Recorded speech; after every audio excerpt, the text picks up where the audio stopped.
Hello everyone, welcome to Lightroom Lite, where we explore one feature of Lightroom Classic to make your workflow better and easier. Today we're going to talk about masking a shape that's not built into the masking panel of Lightroom Classic, and that is the cone.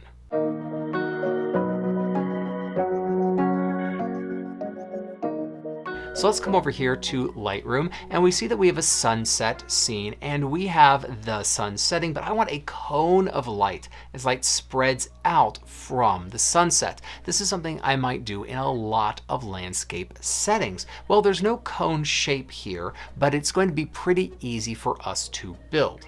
What we're going to do is start with a linear gradient, and I'm going to just click and drag, and I'm going to build only a little bit of feathering into this, and I'm going to position the line where the feathering starts pretty much right over the sun. Now I can take the other anchoring point and I can make the feathering as large or small as I want, but I don't need to make it very large. It'll look fine. And then the angle here is going to be the angle that our cone spreads. So get that to something that feels just about right.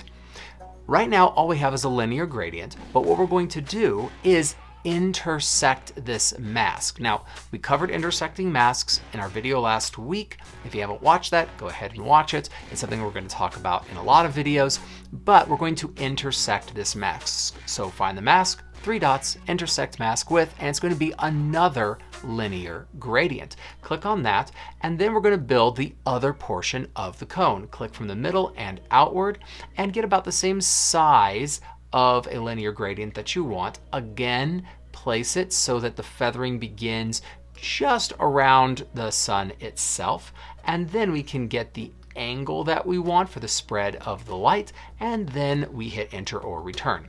When we click on the mask, this is our shape. It is a linear gradient, which is wonderful. What I'm going to do from here is I can brighten that region up, I can add some color temperature to it, and I get light spreading out from the sunset itself. Of course, I can take the mask, I can drop the opacity if I think it's a little bit too much, or I can add to it, whatever effect I feel works for the image. Now, importantly, if we feel that this is brightening up the sky too much, we would still be able to take the mask and subtract the sky. And at that point, we get just the spread of light as it hits the ground, and we haven't overexposed any portion of the sky. And you can mask the sky separately, of course. And that is how we build a cone of light in Lightroom Classic.